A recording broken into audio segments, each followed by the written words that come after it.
Praise the lord. ఈరోజు దేవుని వాగ్దానము, ఇప్పుడు ఆకలిగొనుచున్న మీరు ధన్యులు, మీరు తృప్తిపరచబడుదురు.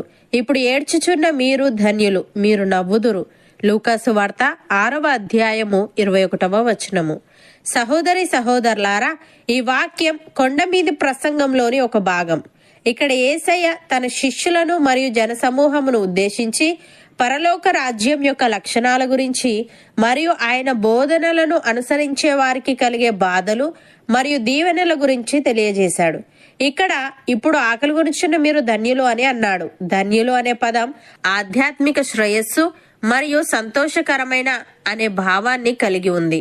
జీవితంలో ఎన్నో కష్టాలు, బాధలు ఎదురైనప్పటికీ ఆయన శిష్యులకు గొప్ప ప్రతిఫలం వారి కోసం ఎదురు చూస్తుందని, వారి ప్రస్తుత కష్టాలు చివరికి దేవుని రాజ్యంలో శాశ్వతమైన ప్రతిఫలానికి దారితీస్తాయని యేసయ్య భరోసాను ఇచ్చాడు. ఇప్పుడు ఏడ్చుచున్న మీరు ధన్యులు, మీరు నవ్వుదురనే మాట వారి ప్రస్తుత బాధలు శాశ్వతంగా ఉండవని, సంతోషం మరియు సమాధానముతో నిండిన భవిష్యత్తు కోసం నిరీక్షణ ఉందని తెలియజేస్తుంది. దీన్ని బట్టి యేసు ప్రభు శిష్యులుగా ఉండేవారికి ఆకలి బాధలు ఉంటాయని, అయినప్పటికీ వారు ధన్యులేనని, ఎందుకంటే దేవుడు వారికి తోడై ఉంటాడు గనుక ఆయనిచ్చే శాశ్వతమైన ఆశీర్వాదాలకు వారు అర్హులుగా ఉంటారని అర్థం చేసుకోవచ్చు.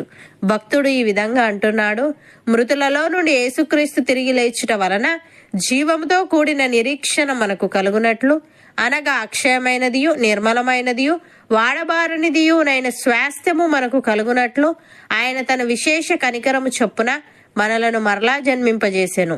కడవరి కాలమందు బయలుపరచబడుటకు సిద్ధముగానున్న రక్షణ మనకు కలుగునట్లు విశ్వాసము ద్వారా దేవుని శక్తి చేత కాపాడబడు మన కొరకు ఆ స్వాస్థ్యము పరలోకమందు భద్రపరచబడి ఉన్నది. ఇందువలన మనము మిక్కిలి ఆనందించుచున్నాము గాని అవసరమును బట్టి నానా విధములైన శోధనల చేత ప్రస్తుతమున కొంచెము కాలము మనకు దుఃఖము కలుగుచున్నది. నశించిపోవు సువర్ణము అగ్ని పరీక్ష వలన శుద్ధపరచబడుచున్నది గదా. దానికంటే అమూల్యమైన మన విశ్వాసము ఈ శోధనల చేత పరీక్షకు నిలిచినదై యేసుక్రీస్తు ప్రత్యక్షమైనప్పుడు మనకు మెప్పును మహిమయు ఘనతయు కలుగుటకు కారణమగును అని. ప్రియులారా, యేసుక్రీస్తు నిరంతరము ఉన్నవాడు గనుక మార్పులేని యాజకత్వము కలిగిన వాడాయను. ఈయన తన ద్వారా దేవుని యొద్దకు వచ్చువారి పక్షమున విజ్ఞాపనము చేయుటకు నిరంతరము జీవించుచున్నాడు గనుక వారిని సంపూర్ణముగా రక్షించుటకు శక్తిమంతుడై ఉన్నాడు. పవిత్రుడును, నిర్దోషియు, నిష్కల్మషుడును, పాపులలో చేరక ప్రత్యేకముగా ఉన్నవాడును, ఆకాశ మండలము కంటే మిక్కిలి హెచ్చైన వాడునైనా ఇటు ప్రధాన యాజకుడు మనకు సరిపోయినవాడు. అపోస్తలుడైన పౌలు ఫిలిప్పీలకు వ్రాస్తూ ఈ విధంగా అంటున్నాడు: సహోదరులారా, మీరు నన్ను పోలి నడుచుకొనుడి. మేము మీకు మాదిరి అయ్యున్న ప్రకారము నడుచుకొని వారిని గురిపెట్టి చూడుడి. అనేకులు క్రీస్తు శిలువకు శత్రువులుగా నడుచుకొనుచున్నారు. వీరిని గూర్చి మీతో అనేక పర్యాయములు చెప్పి ఇప్పుడును ఏడ్చుచూ చెప్పుచున్నాను. నాశనమే వారి అంతము, వారి కడుపే వారి దేవుడు. వారు తాము సిగ్గుపడవలసిన సంగతుల యందు అతిశయపడుచున్నారు. భూ సంబంధమైన వాటి యందే మనస్సు నుంచుచున్నారు. మన పౌరస్థితి పరలోకమునందున్నది. అక్కడ నుండి ప్రభువైన యేసుక్రీస్తు అను రక్షకుని నిమిత్తము కనిపెట్టుకొని ఉన్నాము అని.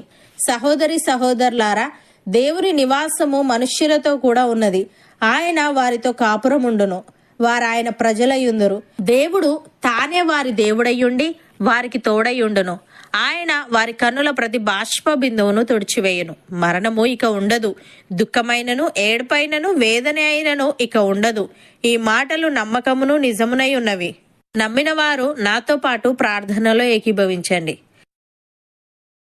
పరిశుద్ధుడా, ప్రేమగల తండ్రి, ఇప్పుడు ఆకలి కొనుచున్న మీరు ధన్యులు, మీరు తృప్తిపరచబడుదురని, ఇప్పుడు ఏడ్చుచున్న మీరు ధన్యులు, మీరు నవ్వుదురని, నీ శిష్యుల ప్రస్తుత కష్టాలు చివరికి నీ రాజ్యములో శాశ్వతమైన ప్రతిఫలానికి దారితీస్తాయని నీవు తెలియజేశావు. తండ్రి, నీకు స్తుతులు. దేవ, నశించిపోవు సువర్ణము అగ్ని పరీక్ష వలన శుద్ధపరచబడుచున్నది కదా.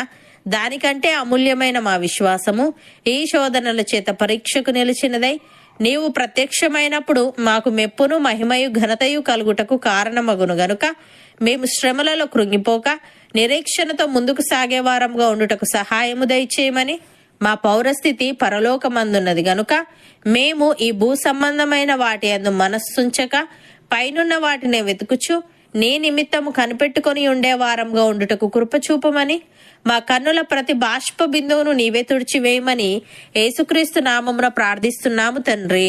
ఆమెన్.